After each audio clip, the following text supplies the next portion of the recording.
Hi, welcome to episode 5 of the Thomas Padlan-Malm Hour. Bernard Baruch, he said, when you have all of the information, your decisions can be right. When you don't have all of the information, your decisions can't be right. One of the things that I learned from being a NASCAR fan ever since my first favorite race car driver was Fireball Roberts is that the rules are written and you learn them and you understand them, and then you operate within the rules that haven't yet been written. You know, I've heard it 1,000 times as a coach.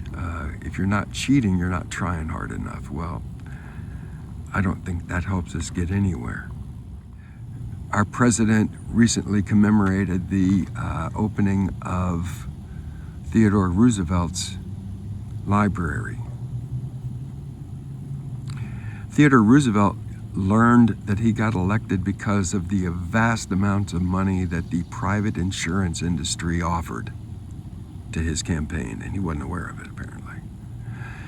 And immediately he called action from Capitol Hill, and South Carolina senator wrote and drafted a bill that was signed into law to prohibit corporate contributions to political campaigns. Power loves a vacuum, but more than that, power loves a front row seat. On January 20th, 2025, the architecture of American governance shifted without a single law being passed. Seated directly at the epicenter of the swearing-in platform were not just politicians, but a phalanx of private billionaires. This wasn't just a photo op. It was a victory lap. Between 2024 and 2026, the United States government fundamentally changed how it buys the future, shifting toward hyper-centralized fixed-price contracts that decimated middle-market builders and handed total monopoly over federal data, logistics, and space travel to the men on this stage. But to understand how we arrived at a point where the state became a client to its own citizens, we have to look past the money. We have to look at the law, the debt, and the literal rewiring of the human brain.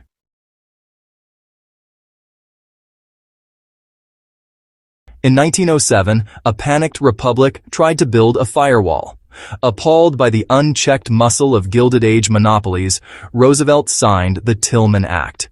It was simple, brutal, and direct.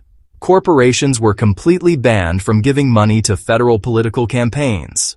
For over a century, that was the foundational myth of American democracy, that wealth could buy a lot of things, but it could not directly buy a candidate. Then came Citizens United. In 2010, the Supreme Court didn't technically lift the ban on direct corporate contributions. They did something much more elegant. They ruled that while a corporation still couldn't give money to a candidate, it could spend unlimited amounts of money independently to influence the election. This legal fiction gave birth to the Super PAC era. It created an invisible, parallel governance where a Senate-confirmed public official managing a vital federal apparatus like the Postal Service could simultaneously direct a multi-million-dollar partisan cash machine. By erasing the boundary between regulator and campaign financier, capital didn't just lobby the state, it wore the state's uniform. There was a time when the American government was the pioneer, not the customer. In 1918, when the post office decided to send mail by air, there was no commercial aviation industry. The state didn't wait for a contractor. It hired its own pilots, mapped its own transcontinental routes, and built a massive, physical grid of lighted beacons across the continent so men could navigate the dark. When we aimed for the moon, NASA set the architecture, dictated the blueprints, and retained the intellectual property. The breakthroughs belonged collectively to the public. And crucially, it was done within a framework of national solvency. But in the 1980s, the philosophy inverted. Deficit spending was normalized as a permanent feature of peacetime governance. As the state drowned itself in structural debt, it began to hollow out its own internal technical expertise. We stopped building the frontier. We started outsourcing it. Today, the state doesn't build the rocket. It buys a ticket from SpaceX. It doesn't build the infrastructure. It rents space on Amazon's cloud. The public holds the debt, while the unprecedented technological breakthroughs and the sovereign power they grant are concentrated in private hands. The founders warned us that a republic could not survive an aristocracy of wealth. Yet by normalizing endless debt, handing our frontiers to monopolies, and allowing capital to rewrite campaign laws, today, a neurologically sheltered, hyper-optimized elite holds the keys to the satellites, the algorithms, and the capital. Meanwhile, a debt-burdened, hyper-reactive public is left to scroll through the feeds of a skybound printing press they do not own, reacting to a world they no longer control. I want to use the 5th episode here of the Thomas Padlan-Malm Hour to kind of start getting the wheels in motion.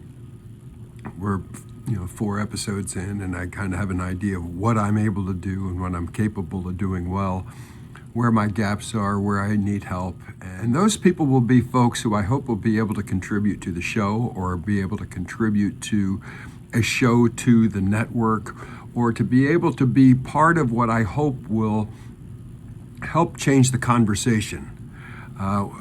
One of the things, as we look through where we've been in the past and where we are now, and the things that I talked about in the past and where we are now, I have a propensity to always be thinking way ahead and understanding that where I am now is not where I need to be tomorrow.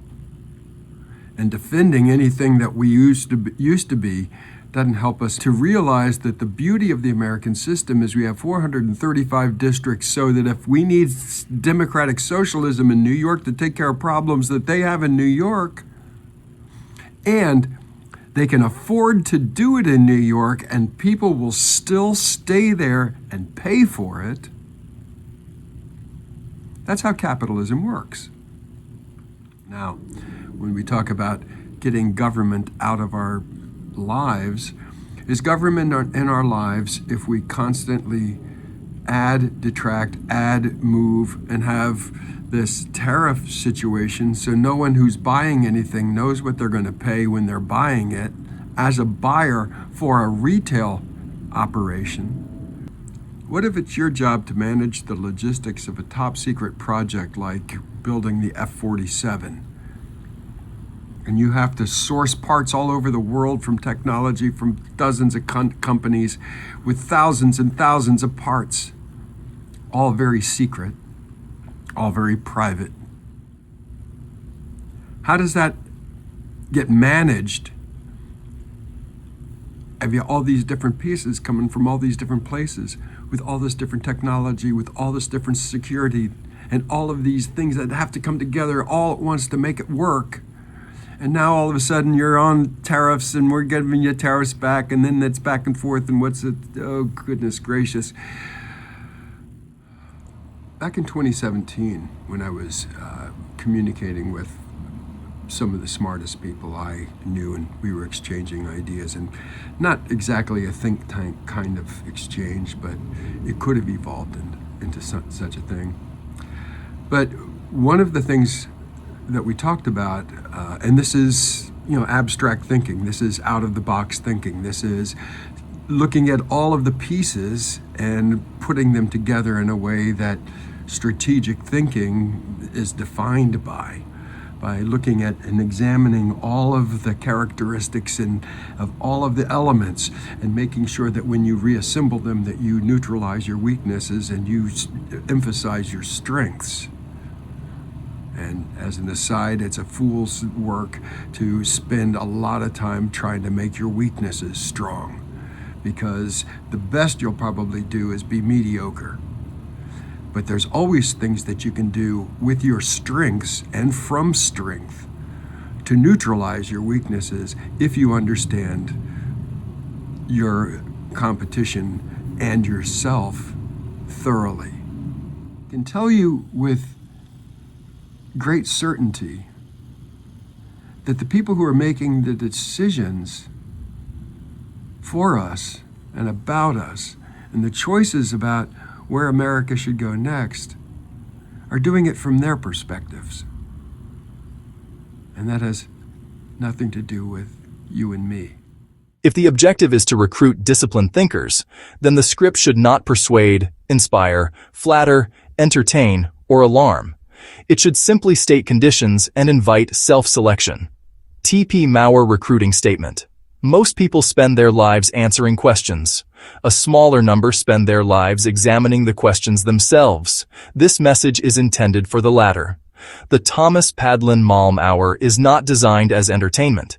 It is not a venue for slogans, personalities, outrage, tribal affiliation, or ideological reinforcement.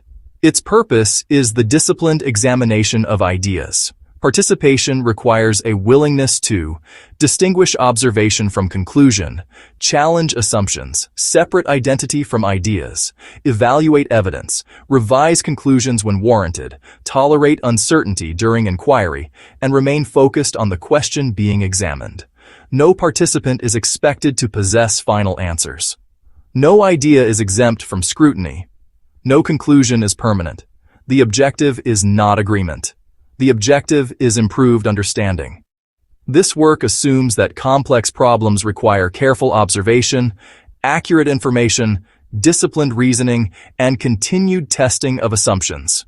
Those who are primarily interested in defending positions will find little value here. Those who are comfortable examining their own beliefs with the same rigor they apply to the beliefs of others may find the work useful. If you know people who consistently ask why, seek primary sources, examine structure and causation, question their own assumptions, and remain intellectually curious despite experience, share this work with them. Not because they will agree, because they are capable of examination. The future quality of any institution, organization, community, or nation depends upon the quality of the questions being asked. Peter F. Drucker said, you shouldn't the big caveat for efficiency is you need to make sure when you're being efficient, you aren't changing your effectiveness. And that is, when I talk to the HBCUs, the baseline for the Postal Service isn't where we are now. It's back in 2019 when we showed the greatest losses ever, but $4 billion of that was thrown back on top, and the other is addressed in pricing that now, if we had then, there never would have been losses ever. And as you look at the chart that I've been showing, if you, instead of putting all that adjustments to the insurance thing for the retired health care, if you took all that money that was basically not real money, but pretend money, put in a budget so it looked like we were losing money, but it looked like the rest of the budget was more sound.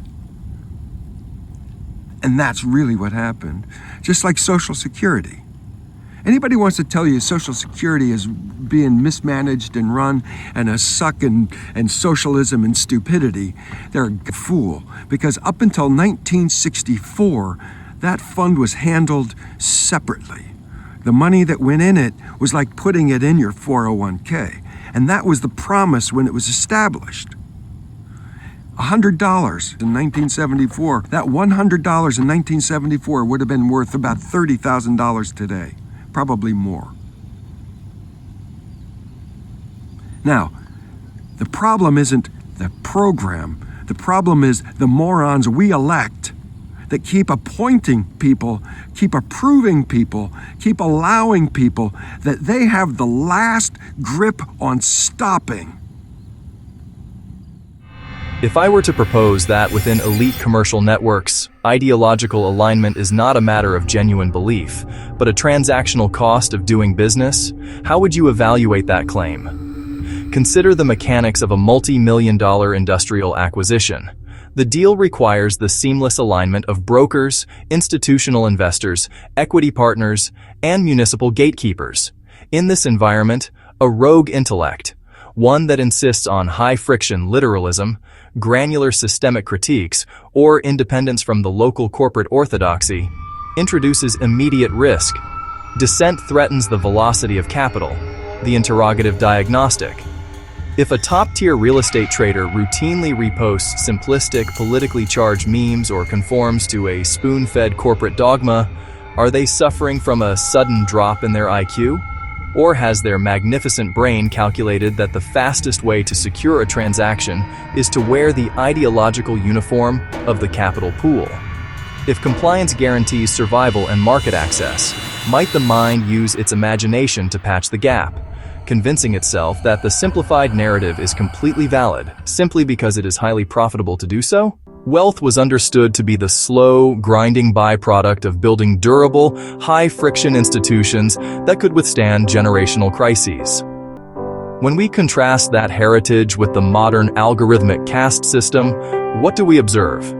Today, the owner class retains the deep focus required to build technology and aggregate capital, while keeping the highly capable professional class hooked on a frictionless, low-cognition feed.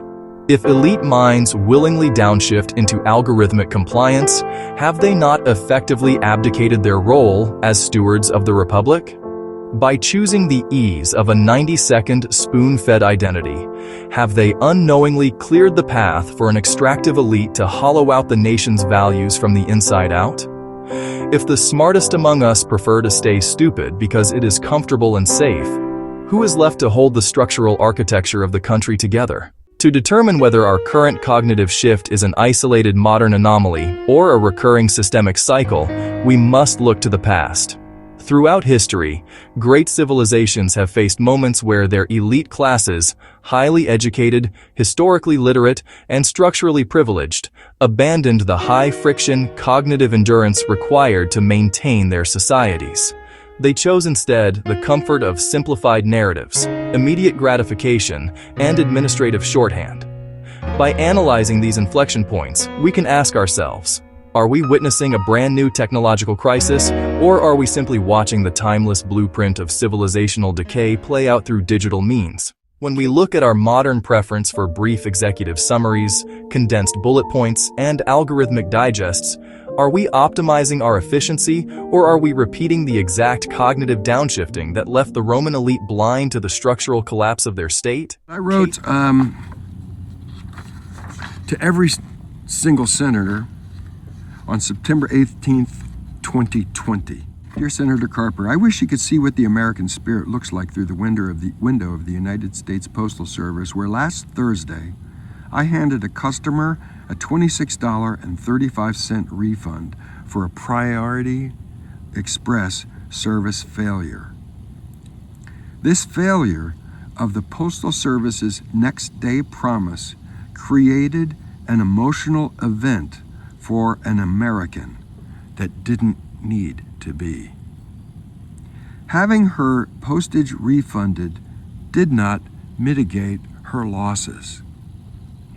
I probably haven't processed more than 5 refunds for service failures in the last 5 years. And I'd only been an employee for 5 years at this point. I was thinking about this when I processed my second refund to a customer from a community of only 3,000 families that very day.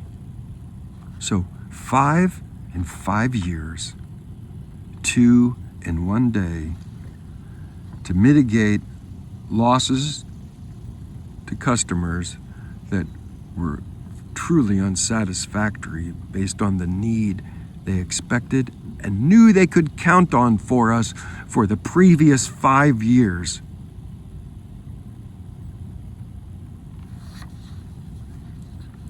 Here's my epiphany.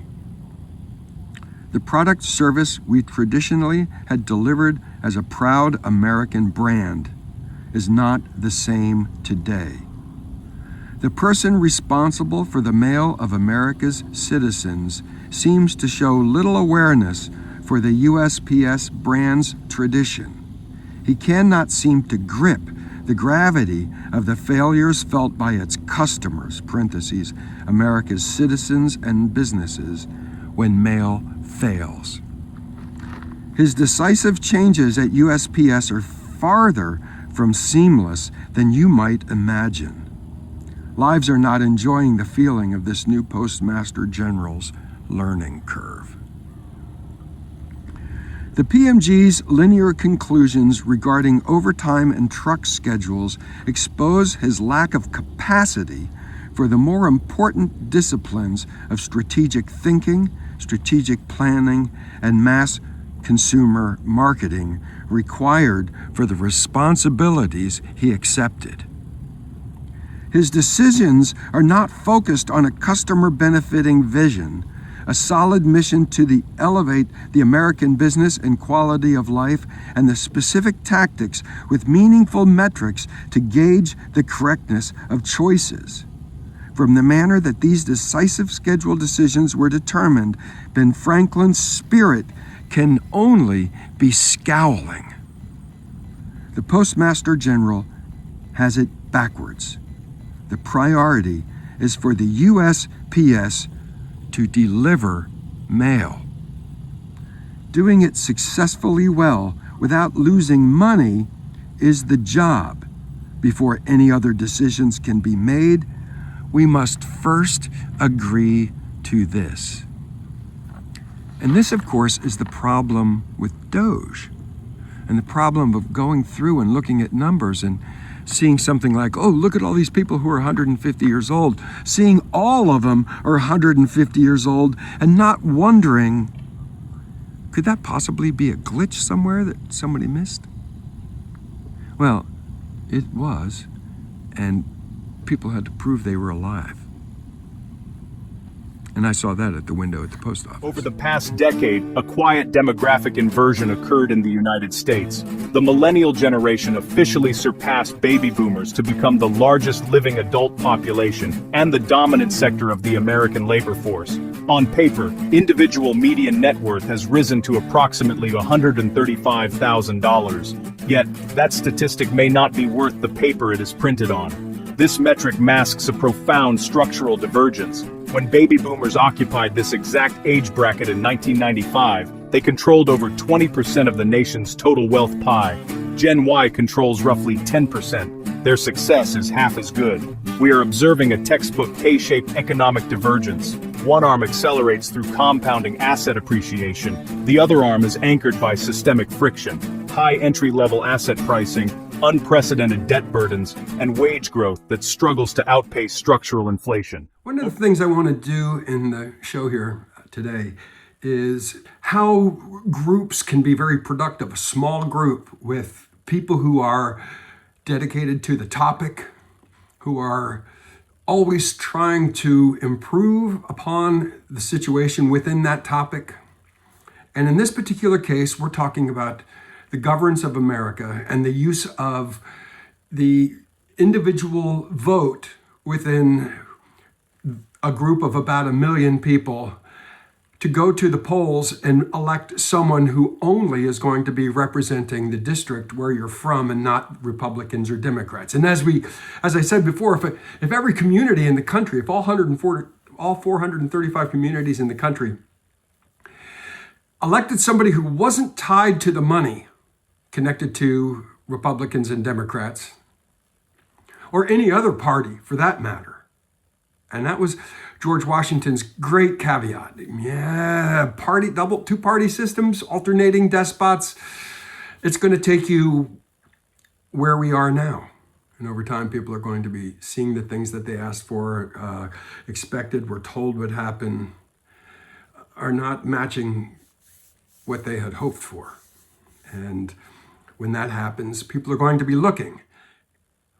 But here's something even more important. We live in what is supposed to be a capitalist society.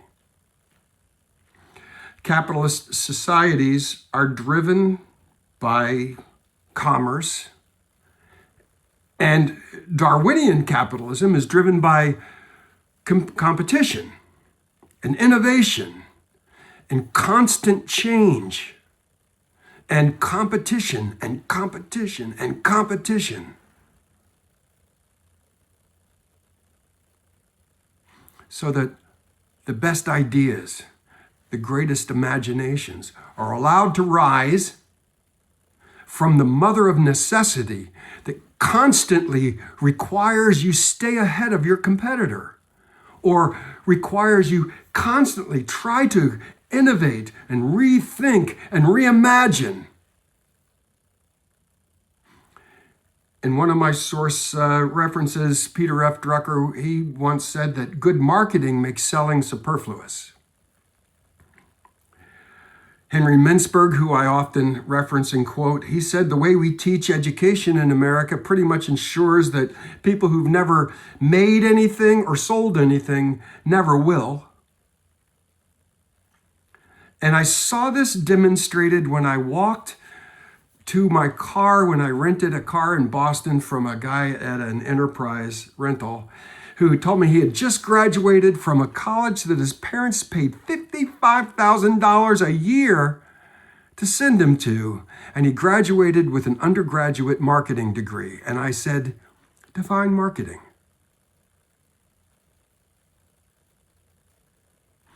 If we don't know what we're talking about, we can't perform. We can't do it. We can't imagine what the expectation is. And as we've evolved, the competition part of capitalism has sort of disappeared. And that's very dangerous for America. And those are the kinds of things that we need to bring people together to have conversations about. Those abstract ideas that with people who know what the definitions are, with people who've studied them, people who've worked with them, but not people who can't imagine something better. Not people who are going to try to make something what it used to be. Not people who are going to be striving for a status quo that's the exact opposite of what's supposed to happen in a capitalist Darwinian society.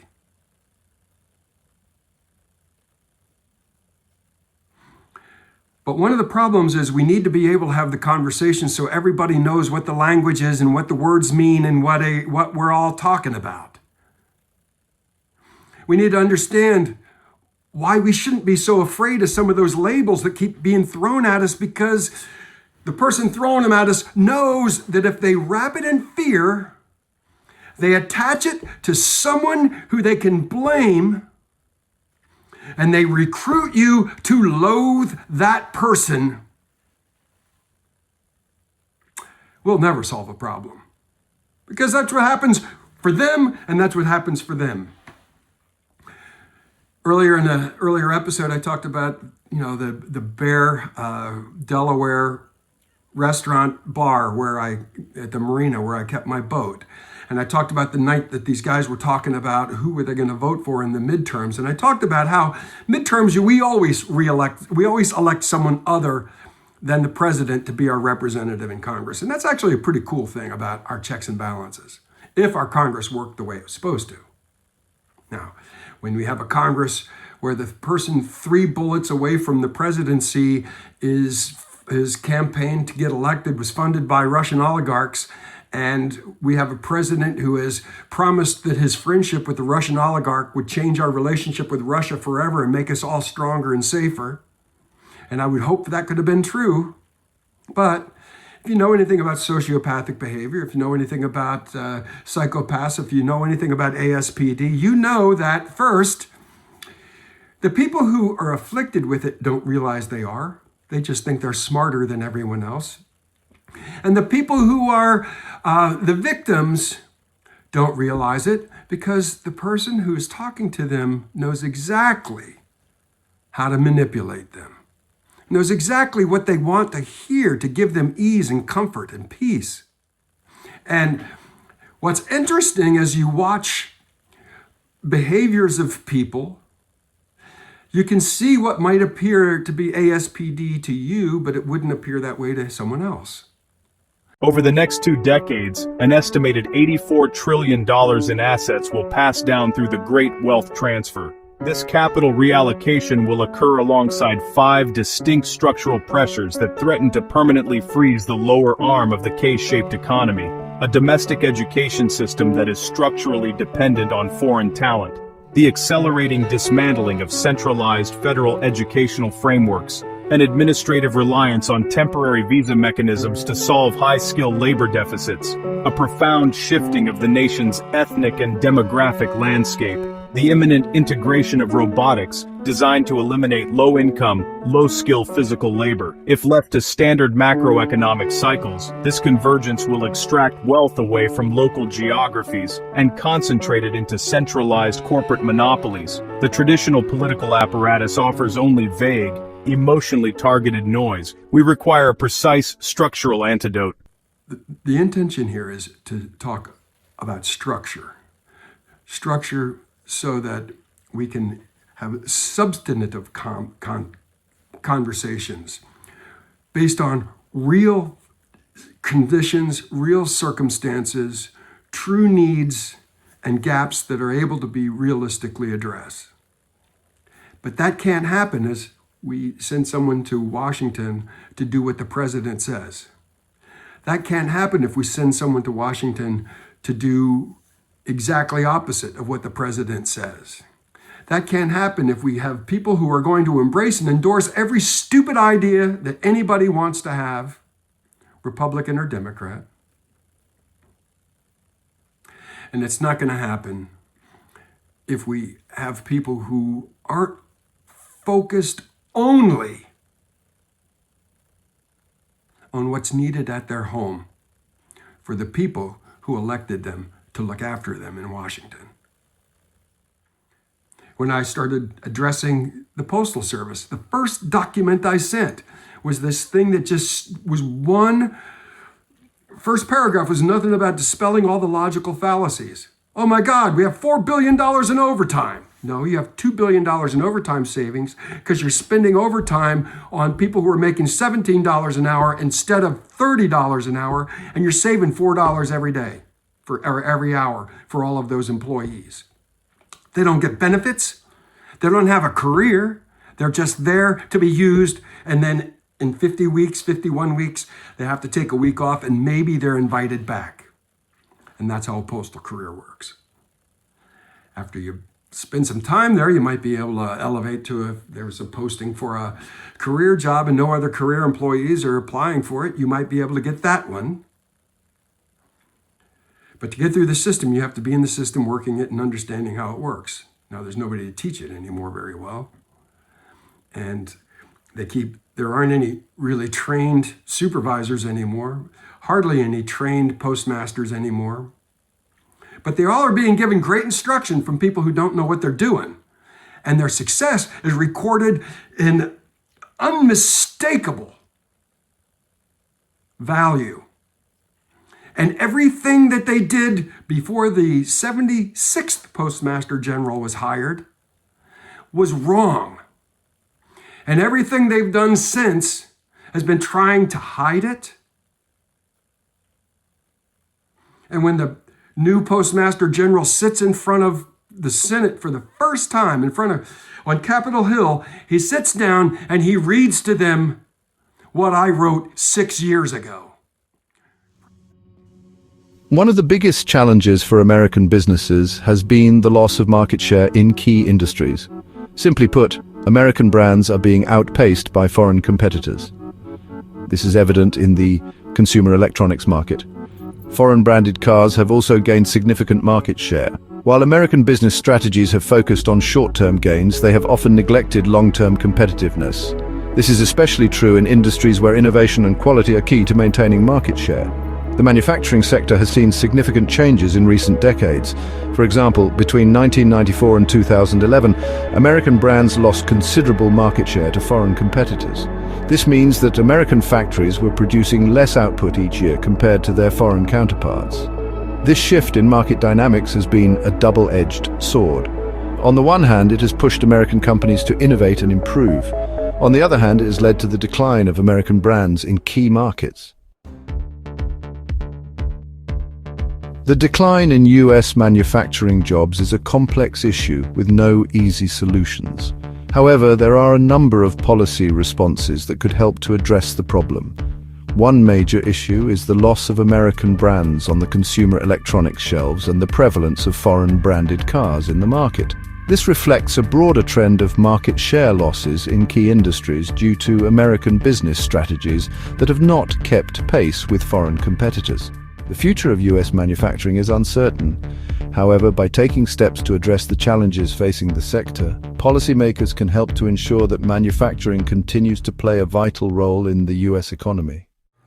I got thinking about, all of the things that I had to think about as I introduced new products or new ideas. The whole wheel of influence that I worked with when I was working as a consultant in the medical device industry, where, here's your product and your success, and out here are all the uncontrollables, and inside the circle you create are all the things that are controllable, things you can take advantage of, things you need to address, things that will influence your ultimate success. And any one of them, like a spoke on a wheel, if it's not perfectly tuned with the others, it could cause you tremendous misbalance and take you way off the course you need to be.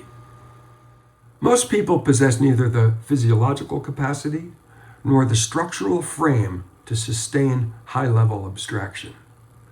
It is simply a matter of processing limits. I once wrote Senator Rand Paul, a man of high title, attempting to explain how a functional postal service actually operates. I tried to convey a simple abstraction that the systemic pricing of postage is not a mere line item on a ledger, but a foundational structure. It is a mechanism designed to ensure that the entrepreneur suffers no artificial handicap. The average mind sees a mailbox. I see a blood vessel feeding the economy. Friends, colleagues, fellow citizens. In times of uncertainty, it is natural to feel a sense of dread. Our national discourse is often consumed by crises, both real and manufactured. We see headlines about the struggles of our institutions, and many among us fear that we are on the verge of collapse. It's a heavy feeling, and it is a temptation to give in to that fear. But to do so is to be naive. It is to ignore the lessons of our past and the extraordinary resilience of our democratic system. We can be clear-eyed about the challenges without succumbing to despair. Fears can be a call to action, demanding solutions. One solution comes from Thomas Padlan-Malm, a postal worker advocating to revitalize the United States Postal Service. His vision addresses fears of a failing system. The Postal Service connects every community. Its struggles reflect national anxiety. Challenges include financial losses, inefficiencies, and competition. Privatization proposals often overlook the human cost. Thomas Padlan-Malm suggests privatization for people, not profit. His idea is employee ownership. Every employee would be an owner, their success tied to the services. The profit motive is democratized, centering on the workers. This could improve morale, efficiency, and universal service values. This model builds on successful employee ownership elsewhere. It respects workers while introducing private sector accountability and innovation. Congressional oversight would ensure public good. This is not destruction, but reinvention. It understands current challenges and is optimistic about what can be achieved. The larger anxiety is the fear that institutions are too fragile. Some worry about political gridlock. Others fear national crises will cause a breakdown. Thomas Padlan-Malm reminds of a constitutional backstop: state governors. States are co-equal partners with the national government. State governors elected by their populace are powerful chief executives. They have constitutionally protected emergency powers. These powers prevent constitutional collapse. In a crisis, governors can maintain order, protect citizens, and ensure essential services. This recognizes the federalist structure, which distributes power to prevent a single point of failure. The founders designed checks, balances, and distributed authority, with states as the final defense. A governor's ability to act as a constitutional safety net provides protection against collapse. It is the ultimate insurance policy. When national anxiety arises, remember this: the nation is resilient and adaptable. Solutions like employee ownership can strengthen the Postal Service. The constitutional foundation relies on 50 centers of power, not one. There is courage to face problems and ingenuity to solve them. Clarity is what empowers to build a better future. The path forward is realistic action. 1973, as a Boys Nation senator and a candidate for the presidency, I was talking about having a corps of rural doctors who, like the military academies, would get their education so that we could have local, high-quality medical service. Because most of the rural areas where I ever worked, the rural people who were able to get through the education system there and matriculate on to college and then advance to med school, they're moving to bigger cities and better opportunities to take advantage of the craft that they learned. So the book, A Voter's Audit, that's at the publishers, I took a couple chapters out of it, and you can go to lulu.com and look up Thomas Padlan-Malm, A Voter's Audit, and you can download, have them a copy for not very much money. I'm only charging whatever they charge me. And it basically goes through about 8 questions that need to be asked when you're feeling that maybe you need to be asking a question or two. I'll read it to you here. A reference for judging whether a system can still learn. These notes summarize the audit posture used throughout a voter's audit. They are not instructions, values, or demands. They are functional checks, ways to determine whether claims, systems, and decisions remain connected to consequence. Use them anywhere a system speaks confidently. The first point is you need to have your denominators before declarations. Claims without scale are persuasion, not evidence. Ask, out of how many? Compared to what baseline? Over what time horizon? At what cost relative to value delivered? If denominators are unavailable, that absence is itself information. And you note in an earlier episode, I pointed out that whole issue about the Chicago $847 million presidential library opening, and someone compared it to an $847 million Trump complex in Chicago along the river. And the implication was, look at how much more you get if you're a smart businessman like Donald Trump. But when you peeled the onion back, you discovered that the $847 million investment then that's worth $1.31 billion today, $1.31 billion today. That cash value that was a Deutsche Bank loan guaranteed of $600 million with the difference up front from foreign investors and guarantors. So $847 million put up by German and foreign sources, and in today's assessment, that $1.31 billion value is assessed at $600 million. Now, I said that in an episode a few weeks ago,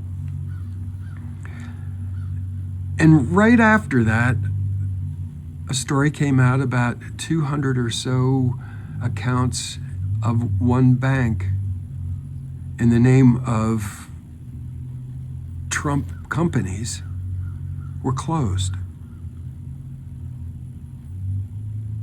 Now, there was some speculation in the news about why that might be, an inference from the 200 closures.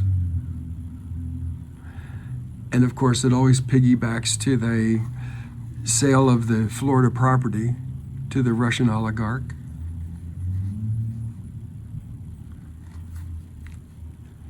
But the first thing we need to know is we need to know the denominators before the declarations.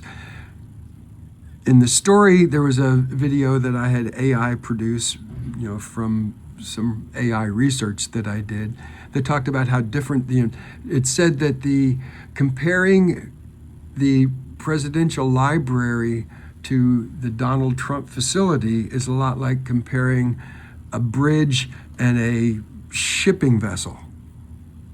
A ship will cost about the same as a bridge, but they have very different functions. And they were built, one for a commercial purpose and the other not. One to fill a constitutional obligation. But I'll move on. 2, outcomes before intentions. Intent explains motive. Outcome explains effect. If we keep doing this, we're going to find that once everybody's on board and they can see everybody around me is telling me how good this is, but we're having a hard time reaching those people who are closer to where things are happening. And once we get them on board, they'll know how good things are. And that's one of those things, paraphrasing of a conversation that the Postmaster General number 975 had before the American Enterprise Institute after his first year or so of leading the mail system. I think it was maybe his second year. And he told the people, it's just government, and I'm getting here. They'd never seen anything like a real businessman like me. And boy, once they get the whole picture, we'll be able to get there. But you know what? Doggone it, heck. During the same time, there was one of the financial oversight agencies, I can't remember which one, pointed out that the money of the cash reserves of the Postal Service were sitting idle, and if you were run like a smart business, they would be in something. In my case, when I worked at Brother and we were dealing with the yen that at the time had just dropped to 130, and that was critically low based on history at the time. And whenever we would place orders with the factory, we'd also buy dollars from the future market.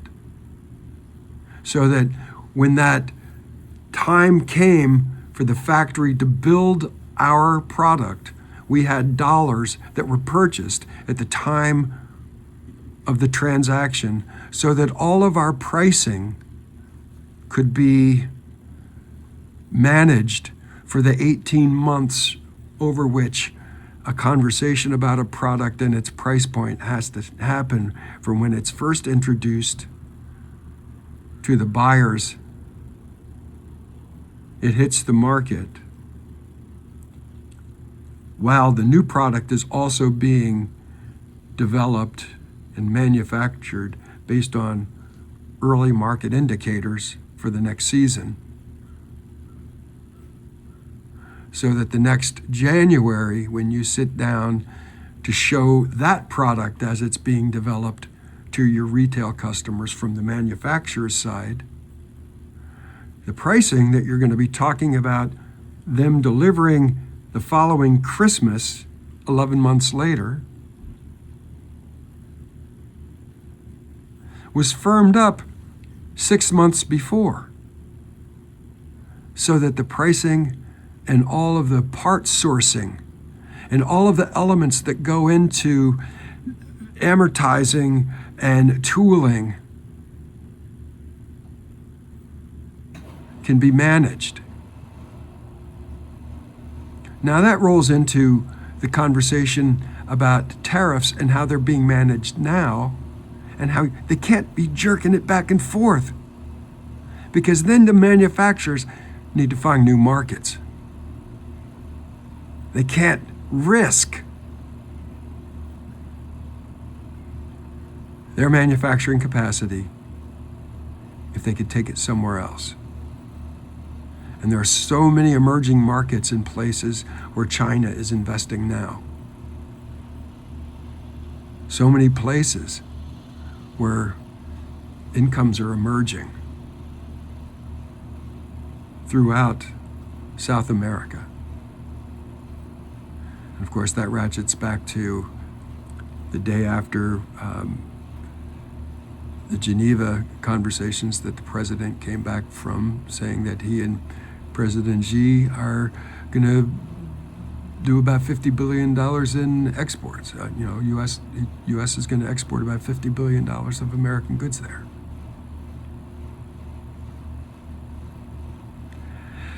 And the very next day, Xi had an assembly of all of the leaders in South America and told them that he wanted to be their developmental partner, that as his partner, they would not be treated like a second-class, lower community with lower people.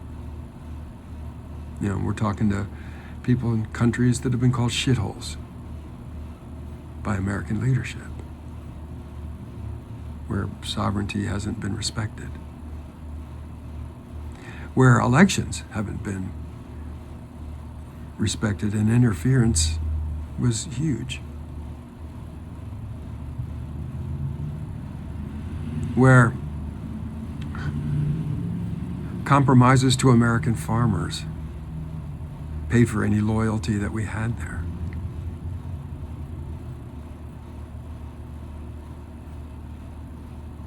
And these are the things, that I put in the back of my mind and understand are beyond the concept of most people the gravity of most people understanding, because we're conditioned as spectators. Somebody ought to do something.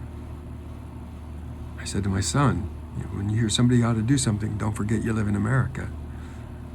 And that's, when people were complaining in Mount Pleasant about how things weren't going the way they were told they were going to go, and how things aren't progressing in areas they need to progress in order to parallel the growth that's being allowed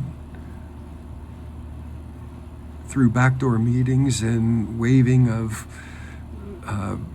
the long-range plan of the town, the master plan. And we're at that point right now where a few people need to step up and a few people need to have a conversation, and the conversation needs to be not about people, and it needs not to be about events. It needs to be about the power of the individual. It has to be about what we need at home, and it has to be about the great Constitution of the United States that allows us as individuals to take control of all that. But it needs people who maybe said, oh, I hadn't thought about that. We get into our thing, get to an age, you're supposed to fall to a groove.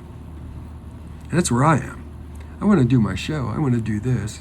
I want to read my books and talk about stuff that's going on and the ideas about how what's going on in New York doesn't have anything to do with what's going on in Boaz, Alabama, which has nothing to do with what's going on in Somerville, South Carolina, which has nothing to do with what's going on in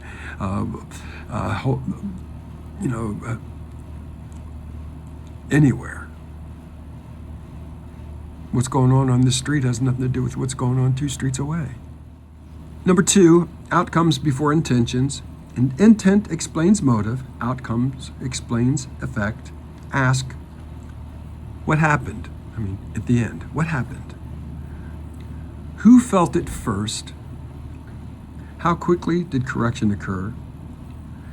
When explanations multiply while outcomes stagnate, feedback is failing. The third point is exposure over authority. Authority without exposure produces confidence without correction. Ask. One I like to ask is, the people who are making decisions for you, the people who are saying, we're almost there, you just need to hang on, this is going to be the greatest thing that America ever happened to it. I know you're paying more for gas, I know you're paying more for food, but your beef prices, I know they're beyond your imagination, but Stick with us. This is going to be okay. Authority without exposure produces confidence without correction. Ask, who absorbs the cost of being wrong? I'll say it again. Who absorbs the cost of it being wrong? How close is decision-making to consequence? And this, again, is why I say this 435 agoras talking about who should be the congressman in your district is this is the real drive home on this one. And then, what happens to those who surface inconvenient data? I can tell you that if you do that in most companies, they'll show you the door. Systems that protect authority from consequence learn slowly, if at all. Number 4, silence as information. Silence is behavior under constraint. Ask, who used to speak and no longer does? What topics disappeared without resolution? Where does messaging intensify as participation fades? Silence often signals that effort no longer produces change. Number 5, local scale as reality check. Truth is cheapest where distance is shortest. Ask, where does value actually get delivered? At what scale do claims meet lived result? Where can error still be corrected without spectacle? When national narratives conflict with local consequence wins. At what scale do claims meet lived result? Where can error still be corrected without spectacle? When national narratives conflict with local consequence wins. Performance versus learning. Performance maintains coherence, learning tolerates disruption.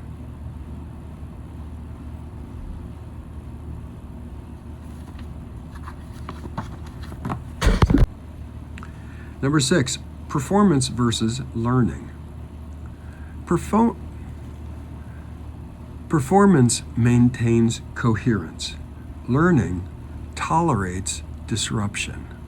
Ask, does this system reward early correction or late explanation? Are mistakes surfaced or smoothed? Is revision treated as weakness or competence? Systems that cannot revise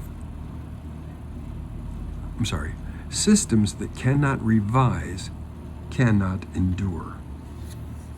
7, margin is a precondition. No system can be audited without margin. Ask, who has time to think? Who bears cognitive and financial overload? Where has buffer been removed? When margin is exhausted, judgment contracts. If you don't have the time, if your work environment doesn't allow you, and boy, I was working with the chief of one of the hospitals in the Lehigh Valley on a program that we both thought was a really good idea. They had production facilities, and we were gonna, gosh, this goes back even like 2011 or so, 2010. We were talking about producing a program like this old house for business, pretty much like the Thomas Padlan-Malm hour is supposed to be for strategic thinking and how we live our lives and run our businesses and run our country. But after a couple of meetings with the people who were assigned to work with me, I stopped calling them because they just didn't have the margin, the time allowed to be successful at it. And they needed to focus on the things they were barely given the time to be successful at where they were. And I don't want to be judgmental about that because they're very successful, and they did everything pretty profoundly well. And they clearly were given the opportunity and the environment to be successful, but what was added as overload that wasn't part of how they're evaluated at that particular point made an impact on the opportunities for us to move forward with the project that we had. And of course, this is all around the same time when the networks and so forth were not taking a gambling chance on people they'd never heard of. But I digress. Number 8, audit ends where repair begins. An audit diagnoses. It does not prescribe. If outcomes are visible, denominators are legible, exposure is restored, and correction is survivable. The system can begin learning again. If not, explanation will continue to substitute for repair. Now, this is pretty important. And that's why, if you can't get involved yourself, you should look around and ask, who do I know who might want to sort of carry this?